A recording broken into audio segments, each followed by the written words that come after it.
Hey nurses, ever come home after a grueling shift and feel like even saying hello is a Herculean task? We've all been there. When the weight of the day makes talking to loved ones feels like scaling Everest. Trust me, you are not alone. We are diving into the silent struggles we face every day. Those moments when explaining our day seems impossible, or when our nurse lingo leaves our loved ones puzzled. It is time we break down those barriers and find better ways to connect and communicate. Let's tackle these challenges together and make our voices heard.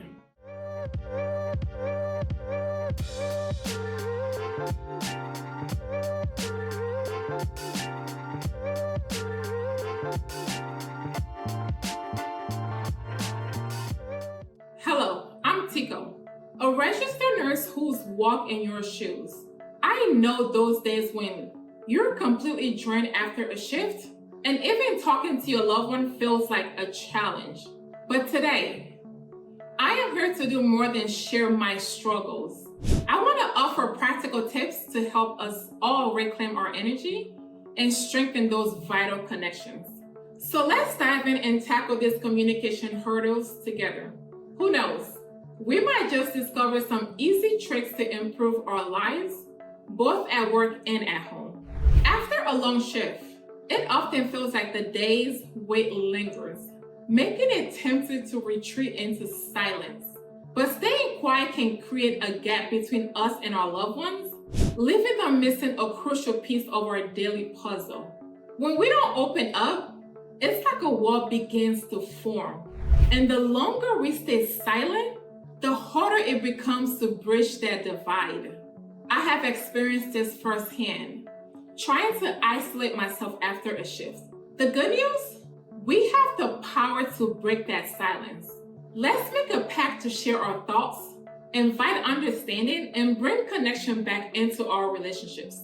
By breaking down these barriers, guys, we create room for genuine connection to flourish.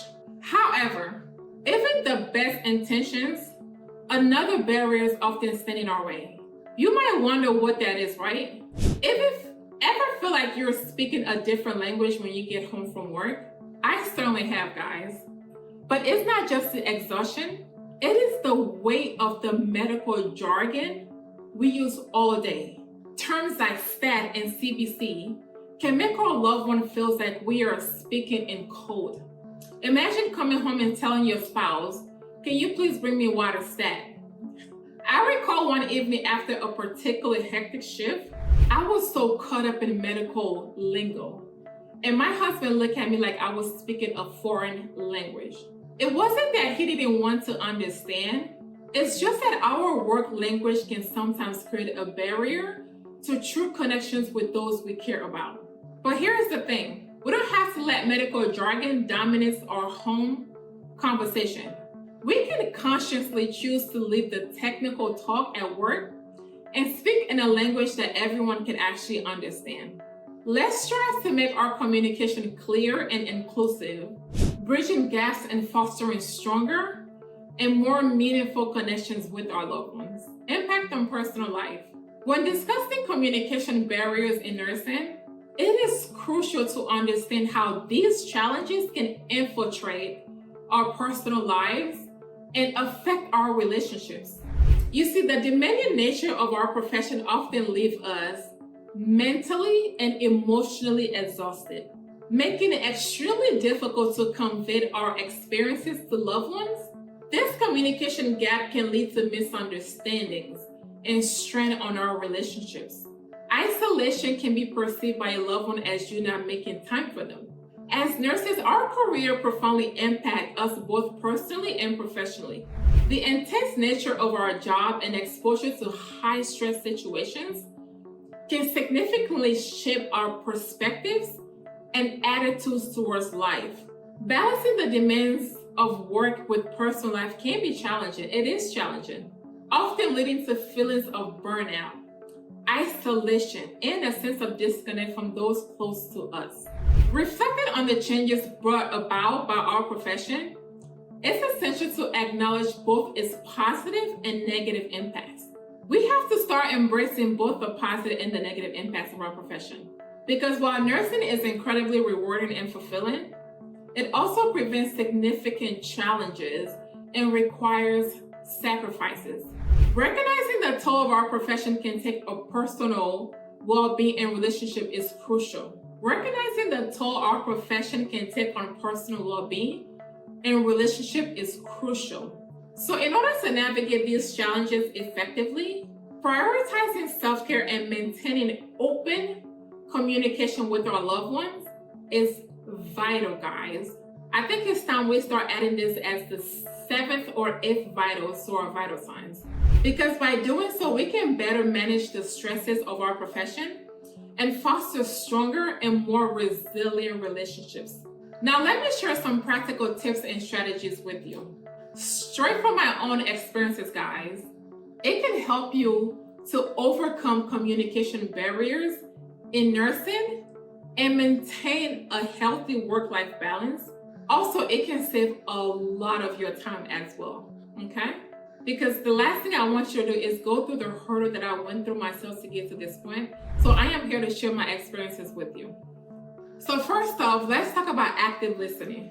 It is one of the most effective ways to overcome communication barriers.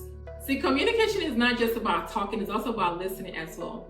This means not only hearing what the other person is saying, but also understanding their perspective and empathizing with their experience. Not just empathizing because they're not in the same situations as your patients.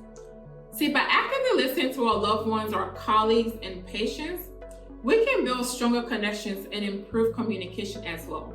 Remember, guys, this is something we do every day at work. So why is it so hard to do the same with your loved ones? I mean, we all know that in order to establish that relationship with your patients, communication plays a vital role. So strategy number 2. Now let's talk about using plain languages.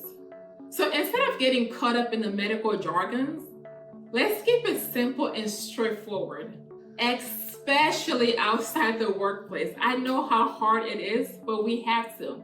Studies have also shown that using just plain languages can enhance understanding and promote better communication. This way, we can ensure that our message is clear and easily understood by everyone. Because when you lack clarity in your communication, it is going to bring nothing but confusion and conflicts at the end of the day. Just like how you have to read, verify orders with your physicians, it's the same thing. Next up, we have regular check-ins. And that is too important, guys. Do not wait for problems to arise. I want you to make it a habit to check in with your loved ones regularly to discuss how you're feeling and what's happening, what's been happening at work. I have tried this and it works wonders.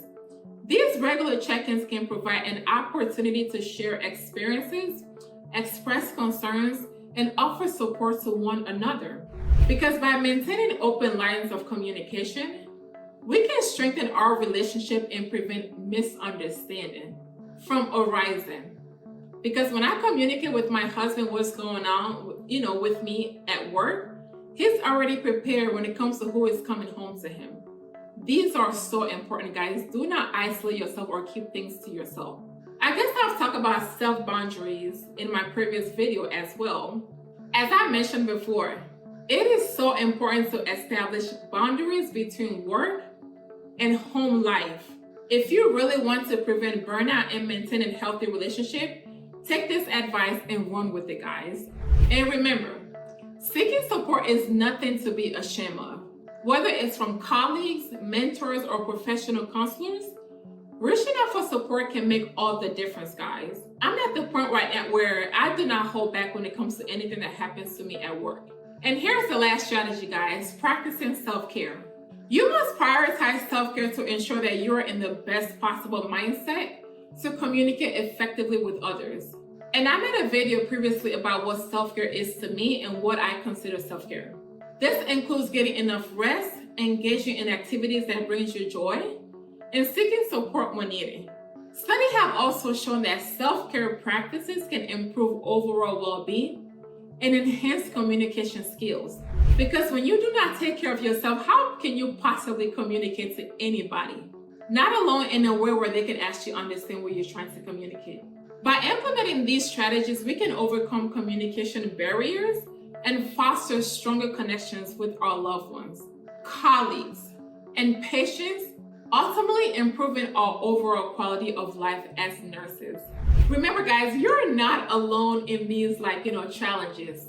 And these are practical strategies we can all implement to overcome them. Even if you don't work in healthcare, anybody can implement these strategies into their daily routine as well. If you found these tips helpful, don't forget to like this video and leave a comment sharing your thoughts. Together, we can break down communication barriers, strengthen our relationships, and create a more supportive and connected nursing community. Thanks for watching. Until next time.